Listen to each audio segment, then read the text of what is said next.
I'm Bill McWilliam, president of Cascadero Copper, CCD on the TSX Venture Exchange. Cesium is one of the world's rarest metals with a growing industrial demand. Drilling is underway on our Tehran property in Argentina to prove up a cesium resource. Cascadero's patent-pending leach process has the potential to make Cascadero the lowest cost supplier of cesium in the world. Visit our website, cascadero.com, or phone us at 604-924-5504.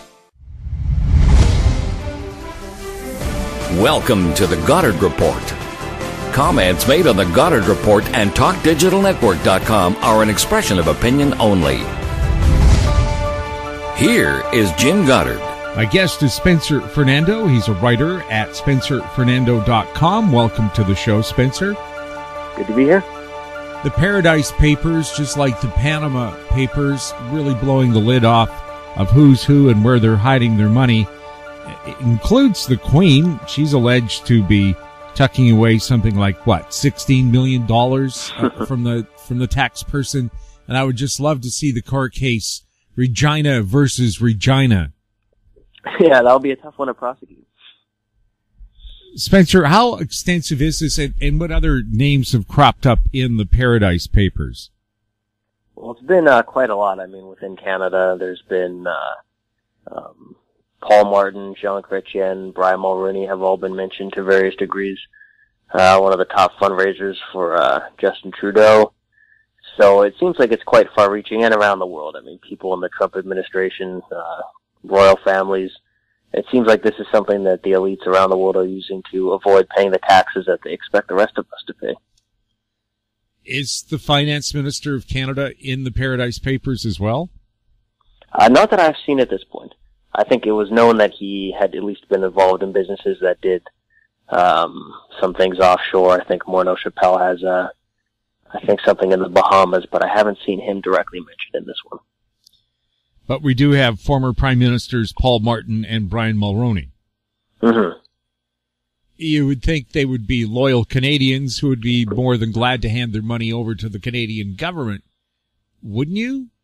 You'd think so, but it doesn't seem like that's the case. It seems like they have no problem enforcing the laws on everybody else, but they feel that they're somehow special and exempt from, well, I shouldn't say laws. They're not necessarily breaking the law, but they're using tax loopholes that are not available to the vast majority of Canadians, and they're paying way less tax within the country than they should be. Does this form an elitist society in Canada? I think so. I mean, it's very interesting, you know. There's a lot of different issues where you see there's kind of a consensus in much of the media and the political elite that is very different than what the Canadian people generally think about an issue. And it seems with tax havens, they've set up a system where, you know, they enforce taxes on the rest of us. They lecture us about how we need to pay our taxes and we need to be good Canadians and do our part as citizens.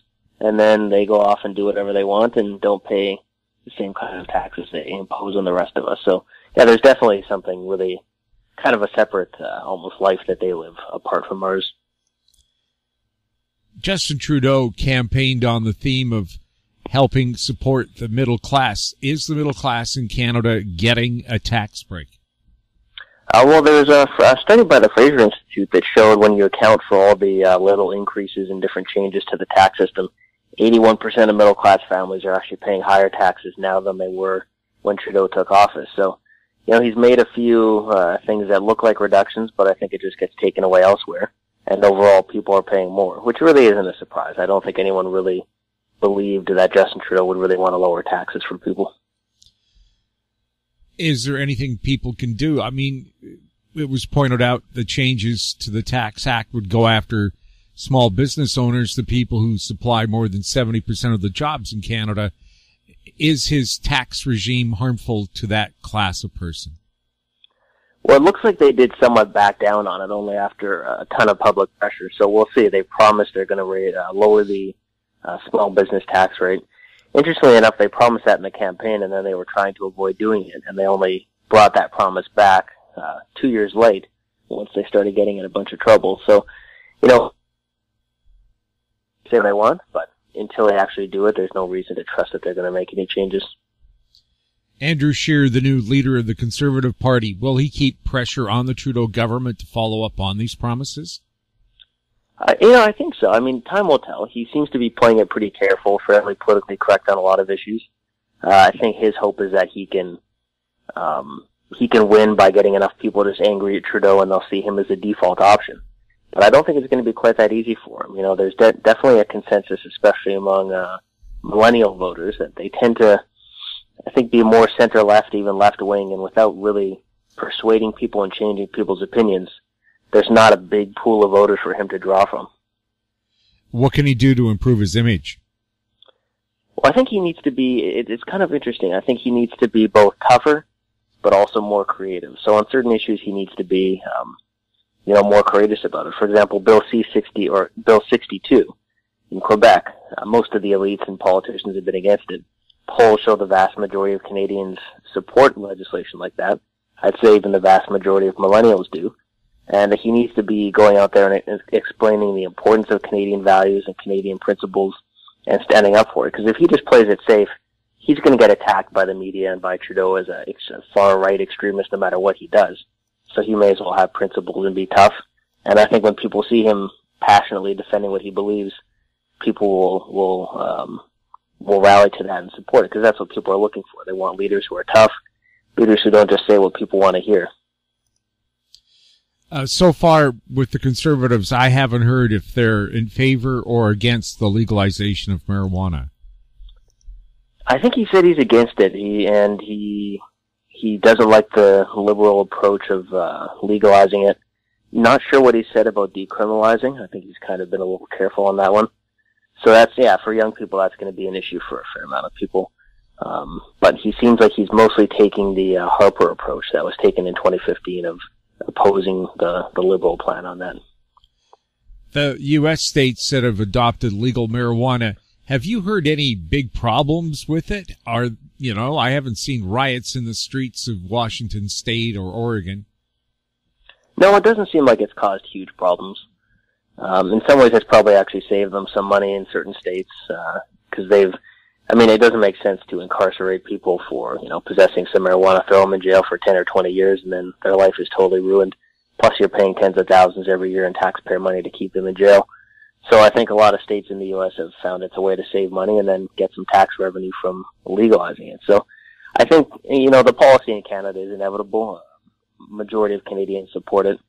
So I think opposing that, there's definitely an importance on being careful about it in terms of young people getting access because of the damage it can do to the brain. So I think it would be smart for Scheer to be critical of the policy and make sure it's implemented well, but just totally opposing it I think won't work out too well for him.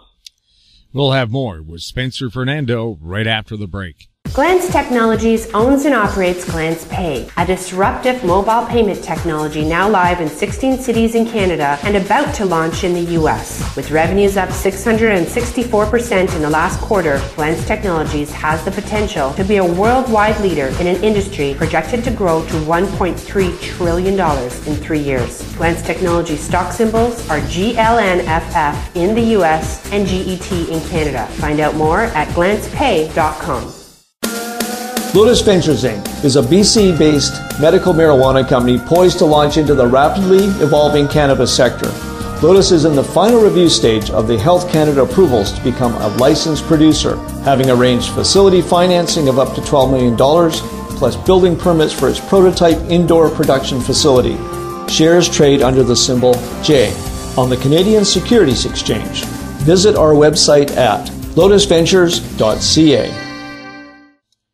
Welcome back. We're speaking with Spencer Fernando. Spencer, what kind of backlash do you see from people now that these Paradise Papers are exposing more and more of Canada's elite as being tax skippers? Yeah, I think it's, there's already very little trust in the government and government system as it is, and I think what little trust there is left is really being destroyed at this point. I hear a lot of people saying, why are we paying taxes if the people who run the country and the people who run the big companies and the elites don't feel like they should pay taxes either? Are we just paying to make them rich and to subsidize a system that benefits them? So I think, you're going to see more and more people say, what are we paying taxes for? Why do we have to live by rules that the people imposing the rules themselves don't even live by? And it's just going to create a lot more cynicism. Do you see this becoming an issue in the next election? I think it will be. I suspect more and more info is going to keep coming out. There'll probably be more leaks of things like this. What's interesting, though, is what the parties actually say. The Conservatives, I think, they have to be careful because they don't seem to. I mean, I've written that I think they should just call for the closing of those loopholes entirely. People shouldn't be allowed to use offshore accounts in countries like that. But they don't seem to be calling for that. So I think they're going to have a bit of a problem if they keep criticizing the Liberals over and over again. At some point, people are going to say, well, then what are you guys going to do about it? And if all they say is, oh, we're going to make some tweaks to the system here or there, then people they're not going to like that either. So I suspect the NDP is going to get some benefit from it because they'll probably take the strongest position on shutting those loopholes down, and the Conservatives will not benefit as much as they could if they took a stronger stance. The tax department in Canada also made serious noises about going after people who make minimum wage who might get a discount on, say, paper if they worked at a stationery store. Is that going ahead as well? No, they've said they're backing down on that. I mean, again, we'll see. I think the thing with this government is what they say and what they do is very different. So you have to look, are they going to try to slip it in some omnibus huge budget bill down the road? Have to keep an eye on it. But it seems to be a pattern, both with the retail employee discount tax they were discussing, and then the tax attack on small businesses, is they try to do something, kind of under the radar when people aren't paying attention, just ram it through quickly, and then only when there's a massive backlash do they actually back down, and then they claim that they're listening to people. But they were never really listening. They just wanted to ram it through, get away with it, and then hope no one would notice. So they really can't be trusted. We'll have more with Spencer Fernando right after this. Hi, I'm Douglas Mason, President and CEO of Magnum Gold Corp Inc., MGI on the TSX Venture Exchange. A 2015 drill program on the LH property intersected high-grade gold, including 16.9 meters of 13.58 grams and 11 meters of 20.66 grams per ton gold. A follow-up drill program is planned to further evaluate previously identified subsurface high-grade gold mineralization. Please visit our website at magnumgoldcorp.com. In Goddard we trust. Welcome back. We're speaking with Spencer Fernando. Spencer, the Canadian government plans to allow another nearly 1 million immigrants over the next 3 years. Does Canada have the infrastructure in place to handle an influx of immigrants that high? Well, it is quite a large number. I think the numbers under Harper, between about 200,000 and 250,000 were relatively reasonable. And, I think it should be kept at that level. And those levels are already quite high per capita. I mean, you look at the United States, they bring in, give or take 1 million people per year. And so that'd be the equivalent of the U.S. taking 3 million people if we get to the numbers we're seeing in Canada, or even 3.4 million. So I think we're really looking at numbers that are definitely going to strain social services. And ironically, it could actually reduce support for immigration, because when people start to feel that services are being overwhelmed, or there's too many jobs there's too much competition for jobs, there's actually going to start being, I think, a backlash towards more immigration. Whereas if the number is kept lower at a more reasonable level, people can integrate better and people respond better to the idea of having people come into the country. We heard complaints last night on the news that people and organizations that have sponsored refugees still haven't received their refugees. They're still wrapped up in red tape, and it's becoming quite depressing for both them and the people waiting to be admitted to Canada who've been vetted. They're just stuck in limbo. Shouldn't we be doing something to help those people out, to make sure that the sponsored people get to be sponsored? I think so. That's one of the big problems with, I think, the way Trudeau has handled immigration, is he likes the big promises, the big numbers, and the photo ops, but the details of actually bringing people in and, as you say, helping sponsored refugees generally gets left by the wayside. There's going to be huge backlogs. There's going to be so many people waiting. And, if you look at how the government has handled people crossing illegally, we're really punishing people who are waiting in line, who are showing respect for the country, who, want to join the Canadian family in the legal and respectful way. And we're letting people cross illegally and jump ahead of them. So, we punish people who want to follow the law, and then we reward people who break the law. And that's a terrible message to send. And you're going to get more people trying to cross illegally, because we're sending a message to the world. Oh, it doesn't matter if you respect our laws, just come on in, break the law, and we'll take care of you, which I don't think that's a good message. How are those people who've just crossed the border illegally being handled? Well, I mean, some of them, some are getting work permits. I know the Quebec government was giving out checks to many people. So it's definitely going to add a strain to the welfare system, a strain to the healthcare system, all the social programs, even schools, because some of them are going to have kids who go into schools. So there's definitely going to be a strain on programs. And then of those who have had their applications actually looked at, I think about 72% have had their applications for refugee status approved. So the government can say all they want about, there's no benefit to crossing illegally, but anyone who's just looking at the news will see that there's a huge benefit. And you cross over, a good chance you get to stay in the country, you get a work permit, and you get a check from the government. So, it's working out well for them. With the 1 million immigrants expected over 3 years, where are they going to live? Most people, when they immigrate to Canada, like to stay in either Vancouver or Toronto, the two most expensive cities. Can they afford to stay here, or will they have to be government subsidized?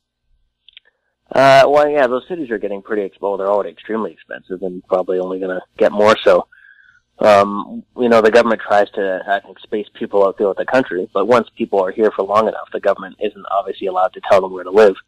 So you often see people, they might go to a rural area, or they might go to the Maritimes, something like that.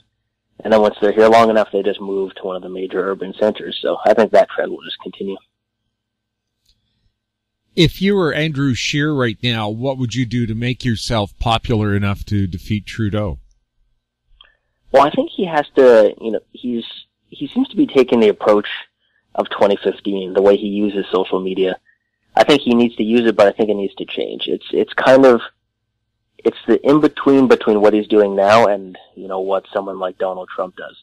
Obviously, replicating the Trump style in Canada would not be perfect. Trump has his own style. It's probably no one else could get away with it but him. But somewhere in between Trump, who just kind of says whatever he thinks all the time, and a more careful style, I think, would be better. Because right now, Andrew Scheer, none of his tweets or none of his posts look like they're really him speaking. It looks like it was crafted by a staffer or crafted by, someone creating a message. And I think he just needs to get more of his own voice and personality out there and not be afraid to be somewhat controversial. We live in a strange world where controversy, even sometimes when it's negative, benefits people because it boosts their name recognition. And right now, most people don't know who he is and don't really care who he is. So he needs to take a few risks and not be so careful. Spencer, anything else you wanted to bring up today? No, not at this point. I just think it's going to be interesting to see what happens with the Paradise Papers. I don't think that's the last we've heard of that. I think that's going to continue. And it's going to be interesting to see what happens to trust in the political system going forward. Spencer, thank you so much for chatting with us. Thank you. My guest has been Spencer Fernando. He's a writer at spencerfernando.com. If you have any questions for the show or for our guests, you can email us at info@howstreet.com. I'm Jim Goddard. Thanks for listening. Comments made on the Goddard Report and TalkDigitalNetwork.com are an expression of opinion only. The Goddard Report is available online and mobile at TalkDigitalNetwork.com. The Goddard Report is a production of How Street Media Incorporated.